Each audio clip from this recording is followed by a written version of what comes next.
This is iFIBER 1 News. Here are today's top stories. Rural legislators from both parties got a closer look last week at Washington's wolf country. State lawmakers who are key in support of funding for the State Department of Natural Resources wildfire fighting crews joined State Lands Commissioner Hillary Franz on Tuesday in learning how to deploy wildfire shelters. When you're a fan of a team who plays in a league with only 4 teams that all make the playoffs, the postseason equation is pretty simple. Win 2 games and win the championship. For the Wenatchee Valley Skyhawks, the mission in round 1 of that easy formula was to amass more points on the scoreboard than the Reno Express at the end of 60 minutes on Sunday night at Town Toyota Center. From the iFIBER 1 newsroom, this is iFIBER 1 News. And it starts now. Rural legislators from both parties got a closer look last week at Washington's wolf country. State Representative Joel Kretz of Wakanda brought members of the House Rural Development, Agriculture, and Natural Resources Committee to his district to tour wildfire-affected areas and meet with ranchers whose livelihoods have been affected by roaming wolf packs. Kretz and others in Northeast Washington have been critical of state wolf practices, and the committee heard from local ranchers in a Danville town meeting. Last week, the State Department of Fish and Wildlife authorized the destruction of a wolf pack believed responsible for killing a cow in Ferry County. Kretz's fellow Republican Representative Tom Dent of Moses Lake was among those on the junket, as well as Democrats from Kirkland, Port Angeles, Bow, and elsewhere. The committee's chairman, Democrat Brian Blake of Aberdeen, was sympathetic to ranchers. As a state, he said, we've got to do better by these communities. Jefferson Robbins, iFIBER 1 News.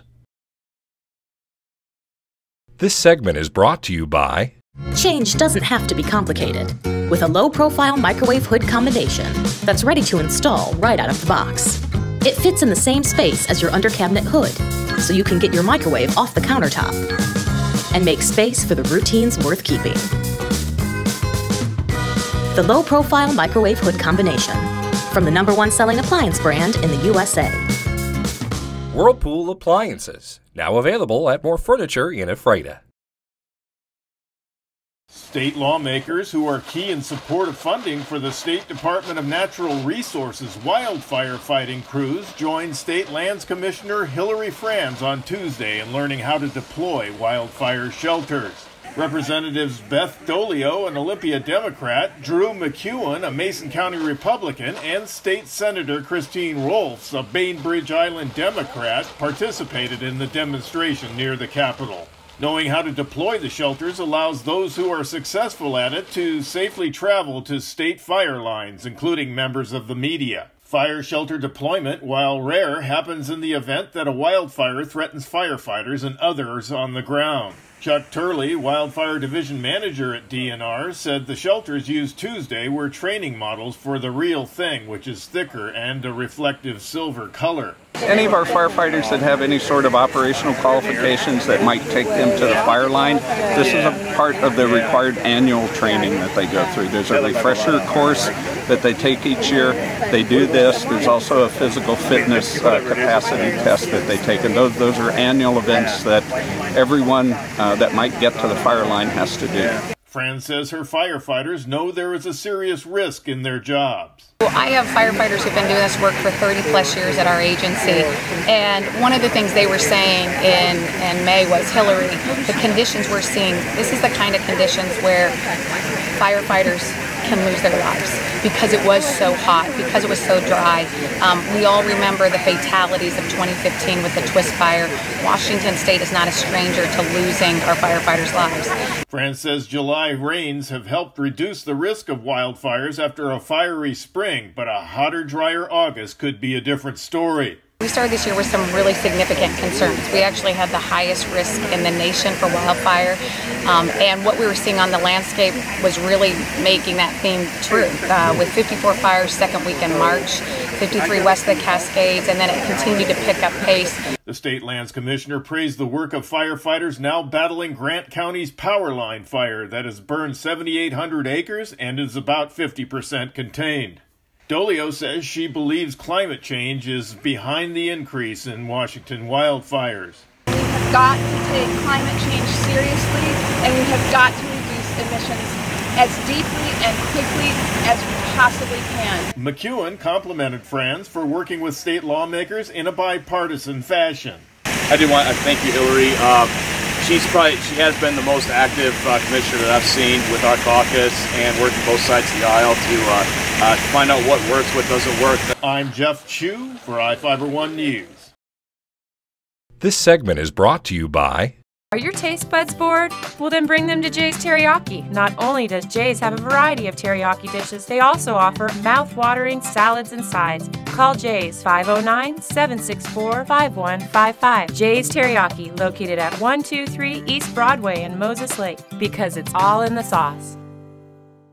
When you're a fan of a team who plays in a league with only 4 teams that all make the playoffs, the postseason equation is pretty simple. Win 2 games and win the championship. For the Wenatchee Valley Skyhawks, the mission in round 1 of that easy formula was to amass more points on the scoreboard than the Reno Express at the end of 60 minutes on Sunday night at Town Toyota Center, something the Skyhawks had already done twice in 3 games played earlier this season. After the opening kickoff, the Express defense left the station all fired up and had the normally high-flying Wenatchee offense largely eating turf for much of the game's first 15 minutes. After 2 empty possessions from their it was Wenatchee's own defense that registered the opening points of the contest when 6'5", 270-pound Gabriel Collins barreled through the Reno line and tackled running back Devon Nelson in the end zone for a safety, giving the Skyhawks a 2-0 lead with only 74 seconds remaining in the first quarter. Trapping the Express in their end zone seemed to finally point Wenatchee in the direction of Reno's goal line, as the Skyhawks needed only 3 plays on the ensuing change of possession for quarterback Jarvis Alston to find wideout Devontae Solomon on a 43-yard touchdown bomb, which upped Wenatchee's advantage to 9-0 in the opening stages of quarter number 2. But any thoughts the Skyhawks had of running away with an easy victory like a cheetah flanking down a hobbled gazelle were quickly snuffed out by Express quarterback DeAndre Churchill, whose 36-yard improvisational dash on Reno's first play from scrimmage on their very next drive cut the Wenatchee lead to only 1. The Skyhawks quickly increased their advantage once again on their next possession, however, driving 25 yards on 7 plays and hitting pay dirt with a 5-yard touchdown run by Tommy DeJeanette to go up 15-8 midway into the second quarter. However, what took Wenatchee 7 plays to accomplish, Reno managed in only 1 on their next offensive chance when Churchill hit David Smith for a 30-yard scoring pass, which once again drew the Express to within 1 at 15-14. With time winding down in the first half, the 2 squads then decided to play a little game of musical turnovers, with each giving the ball back to the other on 3 successive possessions, before Reno ultimately kicked off their dancing shoes and boogied into the end zone with a 35-yard touchdown pass from Churchill to Greg Turner on the final play of the first half to take their first lead of the game at 22-15. The Skyhawks' less than rousing performance in the opening 30 minutes of play didn't exactly have the home fans dancing in the aisles, but they certainly weren't running for the exits either. One man who was running, however, was Churchill, whose 10-yard touchdown scamper capped a 4-play, 37-yard drive to open the third quarter and boosted the Express's lead to 13 points at 28-15. From there, the good news for Wenatchee was that they would shut Reno out the rest of the way and score a pair of touchdowns as well, the first on a 3-yard keeper by Alston 2 minutes and 20 seconds into the fourth quarter, and the second on a 31-yard rocket from Alston to wide receiver Wesley Gray with just 5:53 remaining in the second half. The bad news for the Skyhawks was that while their legs and wings may have put them in a position to win the game, their feet failed them on numerous occasions.